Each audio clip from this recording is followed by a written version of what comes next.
자, 우리에게 주신 하나님 말씀 고린도전서 15장 14절에서 19절까지 말씀 저와 여러분 한 절씩 교독하겠습니다. 그리스도께서 만일 다시 살아나지 못하셨으면 우리가 전파하는 것도 헛것이요 또 너희 믿음도 헛것이며 또 우리가 하나님의 거짓 증인으로 알려드리니 우리가 하나님이 그리스도를 다시 살리셨다고 증언하였습니다. 만일 죽은 자를 다시 살아나는 일이 없으면 하나님이 그리스도를 다시 살리지 아니하셨으리라.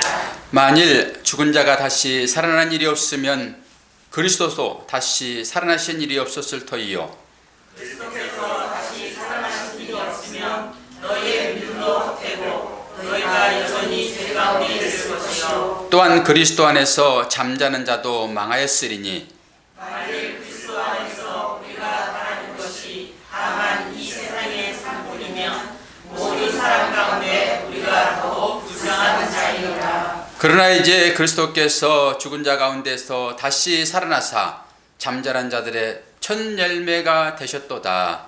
아멘. 오늘은 몸이 조금 피곤해가지고 커피 한 잔을 먹자. 우리 애들 와서 커피 먹을래? 그랬더니 안 먹어요. 따라오더라고요. 그러면서 하는 얘기가 커피보다 계피보다 최고 좋은 것 뭐죠? 초등학교 4학년짜리가 예수의 피래요. 깜짝 놀랐습니다. 우리 세워가는 교회에는 이렇게 아이들이 영적으로 많이 성숙해 있어요. 커피보다 계피보다 예수의 피. 아, 이거 참 부활주일에 우리 아이들의 입술을 통해 가지고 하나님께서 은혜들을 깨닫게 하시니 얼마나 좋은지. 그리고 오늘은 부활주일이잖아요. 옛날에는 부활주일을 연합으로 예배를 많이 드렸습니다. 공설 운동장에서 예배를 드렸죠. 저도 많이 갔고요. 그러나 요즘은 그렇게 많이들 하지 않고 개별적으로 많이들 드립니다. 혹시 부활의 아침을 새벽으로 깨우신 분 한번 이렇게 한번 손들어 보세요. 이렇게. 아이고, 되게 많이 손드시는군요. 감사합니다. 오늘 그분들과 함께 본교에서 예배를 드렸는데 새로운 느낌이 있었고 저한테 또 다른 어떤 개념 하나가 딱 정리되면서 너무너무 좋았습니다. 너무너무. 저는 그런 것들이 진리로 이렇게 인식되어질 때마다 이 가슴에 별이 하나씩 딱 뜨거든요. 별 스타요, 스타. 여러분도 누구한테 별 따다 주세요 하지 말고 스스로 따세요. 새벽 시간이 그런 시간이 될 줄로 믿습니다. 새벽 시간을 깨운다라고 하는 것은 여러분들이 본교회에 나와도 되고 그러지 않고 주위의 교회에 나가야 되시죠. 우리 교회에 나오신 새벽기도에 한 분이 계시는데 그분은 오늘 주일날 원래 예배를 안 드리거든요. 근데 그걸 환하게 켜놓고 목사님 설교하시니까 목사님 주일날 또 예배 드려요? 아니 오늘 부활주일이잖아요. 그렇게 예배를 드렸는데 몇 명이 들었는가? 비밀입니다. 비밀. 자, 오늘의 말씀의 주제는 고은주 집사님이 앞으로 권사님이시잖아요. 앞으로 안 오셔가지고 제가 좀 끌었습니다. 부활 증인의 삶. 설교 주제가 부활 증인의 삶. 고난 주간에 제가 은혜가 많이 입혀졌어요. 그래서 너무 좋았고 그럴 때마다 저는 은혜가 입힐 때마다 페이스북은 제 일기장인데 거기에 이제 글을 싣거든요. 그러면서 공감도 얻고 나름대로 이제 일기장이니까 정리해놓고 그런 거거든요. 그러면서 우리 공동체 게시판에 또 올리죠. 이런 글을 올려놨습니다. 다 보셨나 모르겠지만 다시 한번 보겠습니다. 우리가 부활을 맞았는데 부활이 어떤 것인지를 알지 못한다 하게 되면은 우리 죽은 자나 똑같습니다. 그냥 단순히 아유 죽었네 살았네 이게 아니잖아요. 개념을 좀 정리를 하셔야 되겠죠. 새벽 시간 은혜의 단상 이렇게 주제를 써서 이제 올립니다. 일사부재리 원칙과 부활을 생각하면서 쓴 거죠. 부활은 믿는 자에게 주어진 것이다. 부활 신앙이 나에게 있다면 죽음을 두려워할 필요가 없다. 전혀 없다 이렇게 쓸 수도 있죠. 다시 죽지 않기 때문이다. 일사부재리 원칙이 작동한다. 다양한 고난은 바로 사단의 장난에 불과하다. 죽음의 증상들만 들고 오는 것이다. 죽음은 다시 없다. 어떤 경우에도 두려워할 이유가 없다. 이것이 믿는 자에게 주어지는 자유이다. 그러나 고난이 주어질 때 인내는 필요하다. 믿음은 추상이 아니라 삶 속에서 실제화하여 살아가야 하기 때문이다. 부활주의를 맞이하면서 저에게 끼쳐지는 하나님 은혜였습니다. 일반적인 어떤 개념, 논리로 성경 말씀을 보게 되면 훨씬 쉽습니다. 설명 다 해드렸죠. 일사부재리의 원칙. 이것은 마지막 최종 심판이 딱 떨어지게 되면은, 판결이 떨어지게 되면은 그것을 재심 청구할 수 없다, 이런 것입니다. 한번 결단 난 것은 그대로 진행되는 것입니다. 그럼 우리가 이제 부활을 덧입은 자 되었잖아요. 부활을 우리가 믿고 부활의 삶을 살고 있는 중이죠. 희미하게라도 그렇습니다. 이것이 부활이잖아요. 그리고 이것이 우리들에게 입혀졌습니다. 그렇게 되면은 다시 이게 번복될 수 없다, 이런 것입니다. 에베소 1장에서 창세 전에 우리를 하나님께서 구원하셨잖아요. 예정해서. 그거 마찬가지입니다. 일사부재리 원칙이라는 말을 가지고 이걸 해석해 보니까 너무 정확해요. 우리에게 주어진 이 부활 신앙은 하나님께서 다시 재심하지 않는다고요. 어떤 경우라도 그렇습니다. 그러니 할렐루야죠. 자유롭지요. 매년 맞는 부활 주일이지만은 오늘은 좀 더 색다른 어떤 여러분의 마음이 다짐으로 이렇게 나와야 돼요. 전혀 두려울 필요가 없이 우리는 부활체로 이제 살아가야 된다. 그러면 부활의 삶이 어떤 것인가? 오늘 그 삶을 얘기할 거예요. 그래서 복음서에 나와 있는 예수님께서 어떻게 판결을 받으시고 어떻게 죽으시고 어떻게 살으셨는지는 이제 우리가 그것 아주 기본적인 것이기 때문에 다시 얘기할 필요가 없어요. 물론 그 본문을 가지고도 설교해도 은혜를 받을 수 있으나 우리는 이제 부활의 증인이 되었으니까 우리가 증인의 삶을 살면 되는 거예요. 그럼 어떻게 살 것이냐, 이것을 얘기를 좀 해보자, 이러는 것이죠. 자, 부활한 자들의 삶이 어떻게 나타납니까? 우리가 전체적인 성경을 보면서 이게 하나로 깨지는 느낌을 받는데 이게 요한계시록과 연결되거든요. 우리가 요한계시록을 지금 주일날 예배를 드리고 있잖아요. 이 요한계시록은 성도의 삶입니다. 어떤 삶이 나타나냐 그러면은 천상에 완성된 교회와 우리의 종국이잖아요. 거기 갈 것이잖아요. 완성된 하나님의 나라. 그리고 또 하나님의 교회가 이 땅에 존속되어 있는 거예요. 이게 우리의 삶입니다. 요한계시록은 두 가지로 분리해서 이렇게 얘기를 교차적으로 얘기를 해주고 있어요. 이 땅에 사는 삶이 어려우니까 우리의 눈을 다시 한번 들어봐. 그러놓고 완성된 하나님 나라를 한번 볼래? 그리고 싹 열어주는 거예요. 근데 그걸 계속 열어주진 않아요.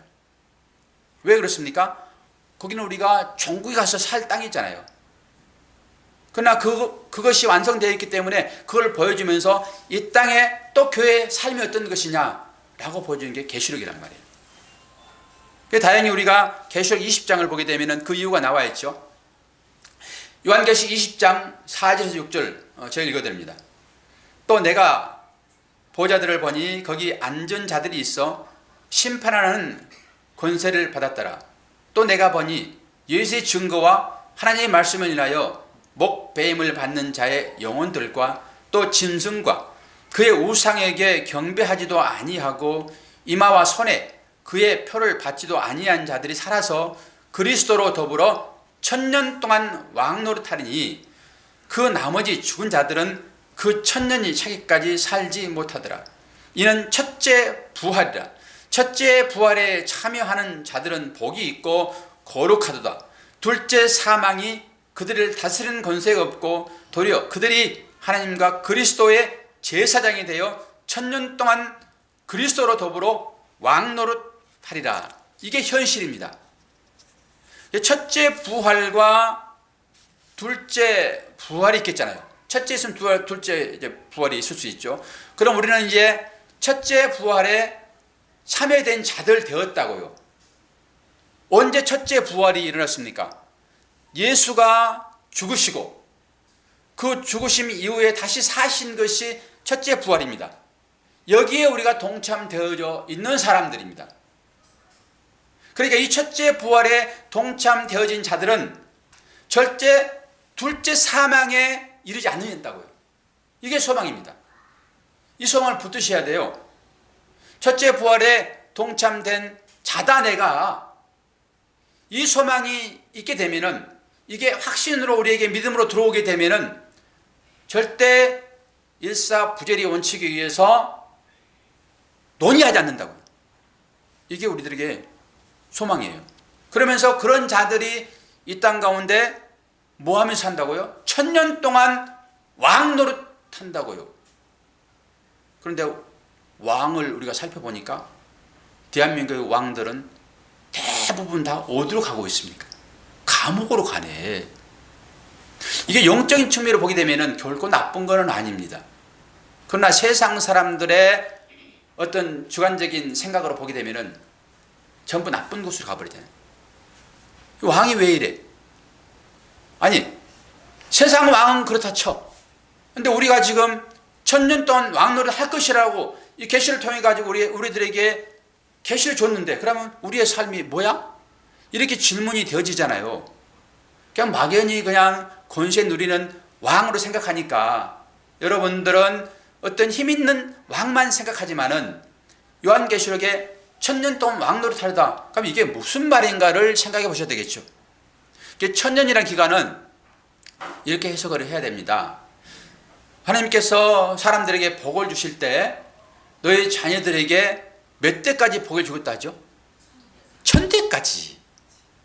그러니까 이 1000대라고 하는 것은 끝까지의 의미가 있어요. 꽉 찬 어떤 상태를 얘기하고 있는 것이지 숫자의 개념으로 얘기하지 않는다고요. 그러니까 우리를 그렇게 살게 하겠다. 그리고 지금 그 상태의 삶이, 1000년의 기간의 삶이 지금 삶이다라고 하는 것입니다. 앞으로 닥쳐올 1000년이 아니라 지금 살고 있는 거예요. 그럼 언제 우리가 왕 됐습니까? 당연히 십자가죠. 왜? 십자가라고 하는 것은 하나님 나라의 왕이 달려 죽은 사건이잖아요. 그게 삶이라고요. 하나님의 나라의 왕의 삶이 어떤 것이에요? 십자가라니까요. 그러니까 그 십자가의 삶을 우리는 1000년 동안 이 가운데서 살 것이다. 이게 누림입니다. 이게 역설이에요. 제가 설교를 이런 방법으로 또 해야 되는가라고 생각하다가, 아니 오늘 부활인데 일반 세상적인 어떤 개념, 죽었다가 내지는 실패했다가 성공하는 어떤 그런 것으로 우리 육신의 삶의 어떤 즐거움으로 이 부활을 설교하면 훨씬 여러분들이 편할 거잖아요. 축제 기분을 낼 수 있을 것이고. 그래서 성경은 그렇게 얘기하지 않으니까 저는 말 도둑이 아니잖아요. 성경에서 말하는 이 도둑이나 거짓 증거는 대부분 다 이 말을 가지고 하는 것입니다. 이 거짓 증거라고 하는 것은 어떤 것이죠? 이 말씀을 바르게 증거하지 않는 것입니다. 바르게 증거하지 않는다, 이 말은 이 말씀을 겉으로 있는 그대로 전해버리는 거예요. 부활은 어떤 것입니까? 죽었다 살아난 거야. 뭐가? 육신이. 이 정도까지는 돼버리는 것이죠. 그러나 1000년 동안 삶이 우리의 삶에 비춰보게 되면은 어떻게 이게 왕이야? 우리 장례 고은사님이 이게 1000년 동안 왕이 사는 삶이에요 지금? 그러면 이게 아니잖아요. 우리가 생각하는 그 개념과는. 그럼 이 개념이 어떤 것인가를 볼 수 있어야 되겠죠. 그 1000년 영원한 삶이고 왕 같은 삶이 그럼 어떤 것이지? 주님이 우리를 어떤 삶으로 지금 이끄시는가를 볼 수 있어야 되겠죠. 그러면 1000년의 삶이라고 하는 것은, 왕 같은 삶이라고 하는 것은 벌써 나타났고 지금 우리가 그 삶을 살고 있는데 그것은 십자가의 삶이다라고 하는 거예요. 이게 첫째 부활에 동참된 자들이 그리스도와 더불어 이 땅 가운데서 왕노릇하는 삶이라고요. 그럼 이해를 좀 하시겠죠? 그럼 우리는 이게 이해가 되어지게 되면은 이제 이 반대 방향으로는 잘 안 가질 거예요. 나의 육신의 삶이라고 하는 것은 늘 그쪽으로 향하잖아요. 그게 듣기 좋으니까. 그러나 성경은 늘 그곳에서 방향을 턴하도록 요구하세요. 이거를 회개라고 그러잖아요. 회개. 죄라고 하는 게 뭐예요? 죄라는 게 관역을 벗어난 상태에 있잖아요. 이렇게 하나님의 나라를 향하여 걸어가야 할 사람들이 그 나라를 향하여 걸어가지 않고, 다른 말로 십자가로 걸어가지 않고 예수님의 가르침을 따라 살지 아니하고 누구 마음대로 사는 거예요? 내 마음대로요. 그러니까 우리의 삶은 왕싸움이에요. 사사기 전반적인 얘기가 그런 것입니다. 네가 왕할래? 내가 왕할까? 이 질문을 계속 한다고요. 그럼 저도 이 시간에 여러분들에게 질문을 한번 해보겠습니다. 하나님이 왕 되기를 원하세요? 여러분이 왕 되기를 원하세요?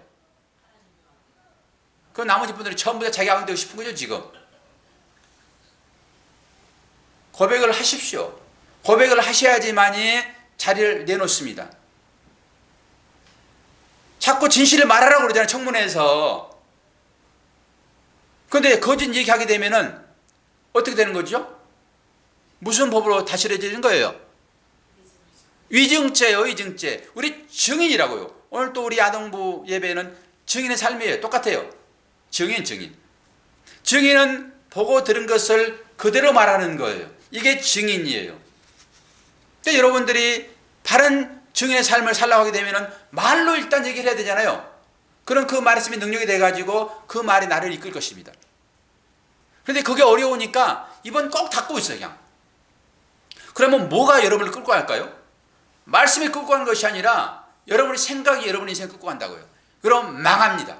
대단히 미안스럽지만 우리는 하나님의 말씀이 여러분을 끌고 가셔야 돼요. 이게 내면에 새길 때만 가능하다고요. 그리고 새겨진 분들만 그 말이 나오게 돼 있어요. 그럼 맡겨지는 거죠. 제가 이런 질문을 한번 했습니다. 이제는 우리가 하나님께 기도할 때 우리가 금요 기도회에 나오신 분들에게 다 얘기했어요. 그리고 다 고백했습니다. 이제는 내가 원하는 거 받겠습니까? 안 그러면은 이제 하나님 주신 것만 받겠습니까? 이렇게 말했을 때 하나님이 주신 것 받겠다고 말씀하셨잖아요. 그런 분들이 다 까먹어 버리고 기도할 때 또 내가 원하는 거 추구한단 말입니다. 하나님이 말씀하시죠. 너 지금 이증하고 있다. 우리는 100번 죽어도 쌀 자들입니다. 그런데 죽지 않는 것은 왜? 입혀졌기 때문에. 뭐가 입혀졌습니까? 우리 애들에게 그런 얘기를 했어요. 예수 그리스도의 그 피라고 하는 그 의미가 너희들에게 머리에 바라졌다. 이것은 너희 생각이 바뀌는 거야. 아이들도 우리는 깊이 얘기를 다 합니다. 그랬더니 이제 2학년짜리 머리에다가 이제 예수 피가 발라졌다. 그랬더니 그 누나가 그냥 아주 인상을 팍 쓰는 거예요. 피가 머리에 발랐다고 그러니까 기분 나쁘잖아요. 근데 이 의미는 곧 네 생각이 바뀐 거야.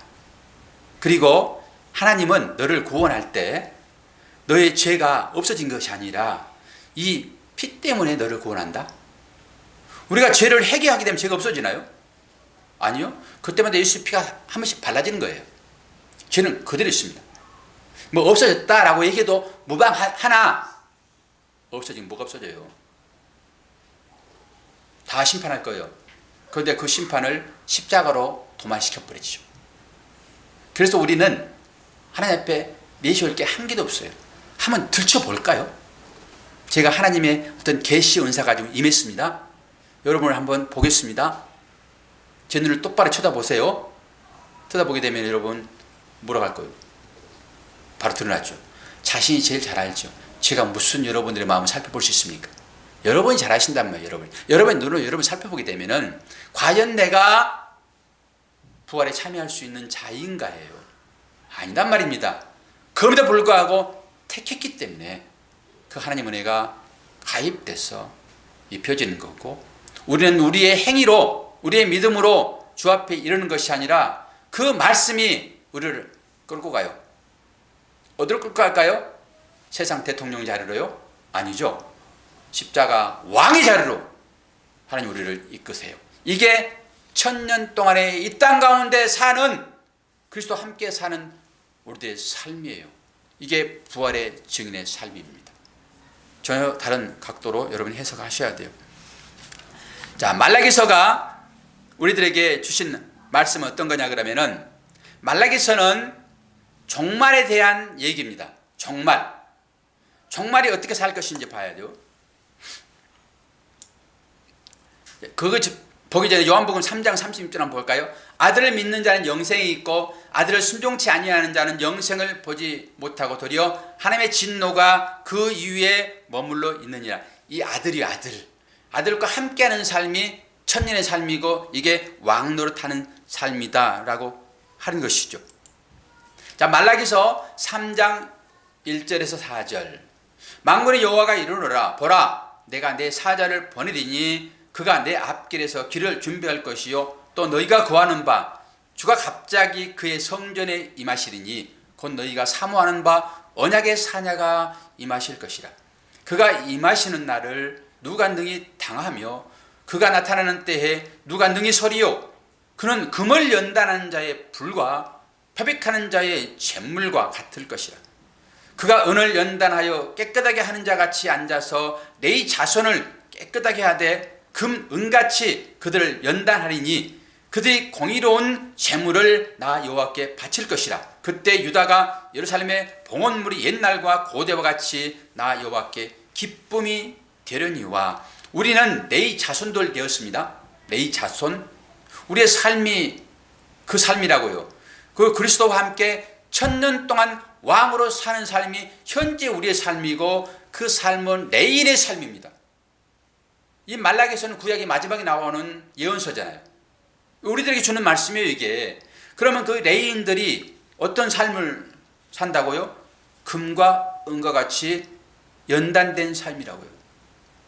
이 삶을 피할 방법이 없습니다. 이게 천년 동안 왕들이 살아가야 할 삶이라고요. 이건 지금 말라기 선지자를 통해 가지고 우리에게 주신 하나님의 계시입니다. 이게 묵시라고요. 또 하나 더 보겠습니다. 말라기 4장 1, 2절. 만군의 여호와가 이르노라, 보라 용광로 불같은 날이 이르르니 교만한 자와 악을 행하는 자는 다 지푸라기 같을 것이라. 그 이르는 날에 그들을 살라 그 뿌리와 가지를 남기지 아니할 것이로되 내 이름을 경외하는 너희에게는 공의로운 해가 떠올라서 치료하는 광선을 비추리니 너희가 나가서 외양간에서 나온 송아지같이 뛰리라. 할렐루야. 이게 뭐 좋은 말이야 나쁜 말인지도 지금 이해가 잘 안 갔죠. 제가 할렐루야 그러면 여러분 큰 소리로 아멘 하면 무조건 맞는 말이에요. 자, 하나님의 계시 빛이 비칩니다. 모든 사람들에게. 믿지 않는 자들에게 그 빛이 비치게 되면은 그들은 영원한 종말의 나락으로 떠나져 버려요. 하나님 계시 빛이 비치게 되면은. 그러나 하나님의 이름을 경외하는 우리들, 레인들, 그리스도와 천년을 사는 왕노릇하는 우리의 삶을 사는 우리들에게 그 빛이 비치게 되면은 어떻다고요? 치료하는 광선이 된다고 이 말씀 자체가. 이걸 믿으셔야 돼요. 그래서 이 말씀 때문에 때로는 우리의 질병까지도 치유된다고요. 그 말이 네 안에 있느냐 없느냐 이것은 차지하고 하나님의 말씀이 우리 가운데 내면에 능력으로 계시잖아요. 성령이 와 계시잖아요, 여러분. 그러면 여러분이 믿음으로 선포하게 되면은 그대로 된다고요, 그대로. 그래서 가끔 믿음으로 하는 기도가 사람을 치유하기도 해요. 그럼 치유가 안 되게 되면 그 믿음이 없냐? 이런 차원은 아니죠. 이제는 우리가 이 유아기적인 그런 해석을 좀 떠나야 되잖아요. 모든 주권은 나에게 있는 것이 아니라 누구에게 있다고요? 하나님께. 제가 질문하면 하나님, 예수님만 얘기하면 딱 되는 거예요. 모든 주권은 하나님께 있습니다. 나에게 있는 게 아니라고요. 그렇기 때문에 기도를 하더라도 되고 안 되고 하는 것은 하나님이 하시는 거예요. 그리고 하나님 우리의 기도를 들으실 때 최고의 좋은 것만 주세요. 왜요? 자녀에게 주는데 나쁜 것을 주실 이유가 없지요. 예수님도 똑같은 말씀을 하세요. 예수님도 이 말씀을 그대로 하십니다. 누가복음 12장 49절. 내가 불을 땅에 던지러 왔노니 이 불이 이미 붙었으면 내가 무엇을 원하니요. 여기서 불이라고 하는 것은요, 성령의 능력을 상징하고요, 말씀을 상징합니다. 그러니까 말씀이 떨어지게 되면은 어떤 사람은 가슴이 뜨거워지기도 해요. 그리고 깨달아지고 분별이 생깁니다. 근데 어떤 사람들에게는 말씀이 떨어지게 되면은 몸둘 바를 몰라 합니다. 왜요? 불편해서. 말씀이 이런 능력이 있다고요. 주님이 이 땅 가운데 오신 이유는 뭐예요? 불 던지래요. 불을 던져봐야지 그게 자녀인지 아닌지를 알 수 있거든요. 여러분이 말씀을 받으면서 내 말씀의 마음의 상태가 어떤지는 스스로 점검을 좀 해보셔야 돼요. 주님이 바로 우리들에게 이 말씀을 주시러 오셨습니다. 결국 우리는 어떻게 살 것인가, 우리가 일반적으로 생각하는 그런 개념의 하나님 나라에서의 복의 개념은 우리한테는 없습니다. 이걸 정확하게 정리해 놓으셔야 돼요. 그럼 우리의 삶이라고 하는 것은 기본적으로 세상 사람들이 어떤 미워하는 형태의 삶이 나올 터인데 그렇게 안 나올 경우도 있잖아요. 맨날 우리가 불만인 사람처럼만 살아갑니까? 맨날 고난의 연속입니까? 아니잖아요. 그럼 우리는 어떻게 되는 거죠? 하나님 주권 가운데 있다고 생각하셔야 돼요. 때로는 강한 하나님의 뜨거운 불이 우리한테 떨어지기도 하지만은 우리는 그것을 견딜 만한 그런 준비가 안 됐기 때문에 하나님은 그렇게까지 몰고 가지 않으세요. 그래서 견딜 만큼만 우리에게 하나님이 만지십니다. 그게 우리의 삶이에요. 그게 또한 고난이고요. 그게 그리스도와 함께 천년을 살아가는 왕의 삶인 것이지, 특별하게 어떤 고대 광실 거기 가서 내가 말하게 되면 모든 종들이 쪼르륵 달려와 가지고 나의 모든 것을 다 해결해 주는 그런 왕으로의 삶이 아니라고요. 하나님의 삶은. 그러니까 부활의 삶이라고 하는 것은 모든 것들이 해결되어지는 그런 삶이, 즉 죽음의 고통과 같은 이거 세상 가운데 억압되어지는 그것에서 해방이 부활의 삶이 아니라 오히려 천년 동안 그리스도와 함께 왕노릇하는 삶은 모든 사람을 살려내는 방법이 십자가니까 우리들 하여금 그 삶을 살도록 유도하신다고요. 누가? 말씀이요. 그게 말씀이 다 치료하시고요, 말씀에 끌고 갈 거예요.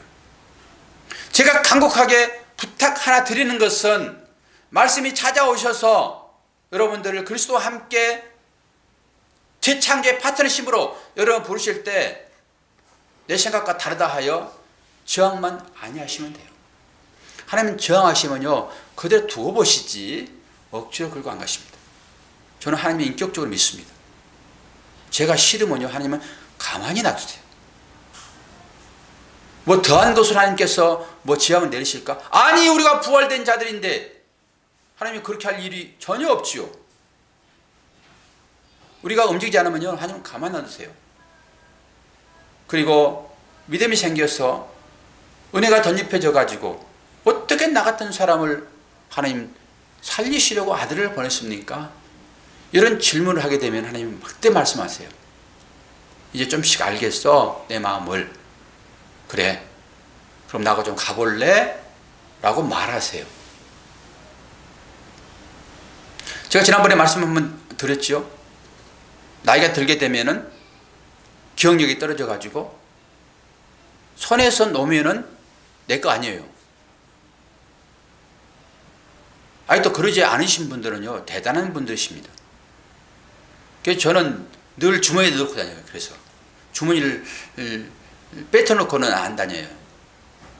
항상 잊어버릴까 봐 주머니에 넣고 다녀요. 그러니까 주머니가 저는 커야 돼요. 주머니가. 젊은 사람들은 주머니 필요 없잖아요. 놓았다가도 바로 가지고 가더라고요. 저는 습관을 그렇게 들여요. 이제 떠날 때는 말없이가 아니라 떠날 때는 주의 한번 돌아본다. 그 어디서 훈련시키냐 그러면은 은행에 가서 돈 빼고 남을 때 그렇죠. 녹화하신 물건이 없으니까 얼마나 요즘 친절한지 우리 기억을 다 아시니까 사람들도 그렇다고요. 그런데 나이가 드니까요 자꾸 빠뜨려지는 거예요. 놓아지는 거예요. 믿음하고 저는 뭐든지 결부시키잖아요. 아, 나이 들게 되면은 경력도 없어지고 그 들었던 말씀도 또 하나씩 하나씩 다 빠져나가 버리고, 아, 믿음이 뭔지도 모르는 상황 쪽으로 갈 수 있겠구나. 그러면 그때 하나님께서 나를 어떻게 구원하시지? 나는 놓아지잖아요. 그런 것들 놓아지는 것이죠, 결론적으로. 그럼 그때 내가 놓을 때 하나님이 나를 꼭 붙들고 하시는구나. 이게 구원이로구나. 이런 생각을 해봤습니다. 그래서 나이 들면은 다 잊어지게 되는 거예요. 그럼 뭐죠? 야, 너의 믿음으로 안 돼. 너는 지금까지 그렇게 살았지? 너의 믿음으로 된 줄도 알았지? 한 달에 한 번만 나오면 하나님께 구원인 줄 알았지? 아니야. 1년 안 나와도 상관없어.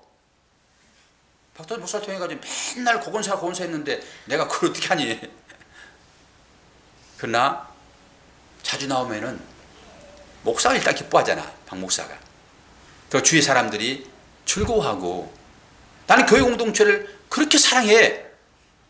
그래서 그러는 것이지, 뭐 교회 몇 번 빠진다고 내가 너를 부활로 다 인쳐져서 머리 입맞은 자도 되었는데 교회 한 번 안 나온다고, 부활주일날 새벽기도 한 번 안 나온다고 내가 뭐라고 그래. 나오면 더 좋잖아. 그래서 여러분들을 부르신 것이지, 무슨 하나님이 아쉬웠겠다고. 더 믿음 좋은 사람들이 아주 널려 있는데 굳이 우리를 하나님께서 부르시냐고요. 좋으니까. 교회 공동체가 그런 모습이 여러분들한테 은혜가 되고 교제가 좋으니까 하나님이, 아, 너라도 좀 가가지고 좀 해봐. 내 말도 지독하게 안 들어요. 누구 말을? 하나님 말 안 들어. 하나님 말을. 그러면서 아유, 구원의 은혜 감사합니다. 물론 감사하죠. 오늘 여러분들이 그런 자유로움 가운데 이 부활을 맞이하시기를 바라요. 하나님께서 말씀으로 여러분들을 끌고 가실 때 어디로 끌고 가냐 그러면 청하대로 절대 안 데리고 가요. 세상 왕으로 안 데려간다니까요. 그렇게 하게 되면 감옥이거든요. 감옥은 지옥입니다. 그걸 보여주는 거예요. 하나님이 그래서 우리 자녀들을 택하여 어디로 끌고 가냐 그러면은 왕의 자리, 하나님의 왕의 자리. 할렐루야! 제발 좀 마음이 좀 크게 해가지고 그 자리를 가자고. 끌고 갈 때 믿음의 좋은 분만 끌고 간다니까요. 견딜 만한 분들만 끌고 간다니까요. 혹시 삶 가운데 다른 사람에 비해서 내가 조금 어렵다 그러게 되면 하나님 할렐루야 감사합니다. 내가 볼 때는 아직도 믿음이 부족한 것 같은데 어떻게 나를 믿음이 있는 자로 그렇게 끌고 가세요? 이렇게 기도를 하시고 하나님께 감사해야지. 그러면 초월되게 되어 있어요. 욕심이 내려놔져요. 제가 그런 고백을 듣잖아요. 참 이해가 안 되는 부분도 있을 수 있으나 하나님은 그렇게 고백을 하시는구나. 제가 하지 못할 고백을 여러분들이 하고 계시잖아요. 그 삶이 참다운 삶이 아닙니까? 이 부활을 여러분들이 소망하며 사랑하는 여러분들은 일사부재리의 원칙의 믿음을 가지시고 결코 어떤 것이었어라도 하나님은 여러분들을 부활로 이끌 것이다. 2018년도의 부활이 저와 같이 새롭게 느껴지는 그런 부활로 다시 한번 거듭나기를 축원드립니다. 기도하겠습니다. 하나님 아버지, 은혜를 감사합니다. 2018년의 부활은 새로운 부활로 우리들에게 각인되기를 원합니다. 이렇게 하나님 우리를 사랑하시는데 우리는 이 부활의 삶이 아닌 세상같이 왕으로 살아가고자 하는 그 삶이 우리의 전부의 삶인 것을 다시 한번 회개합니다. 용서해 주시고 이제는 예수 그리스도와 천년을 왕처럼 살아가는 우리의 삶이 될 수 있도록 은혜 베풀어 주시옵소서. 예수 그리스도 이름으로 기도하옵나이다. 아멘.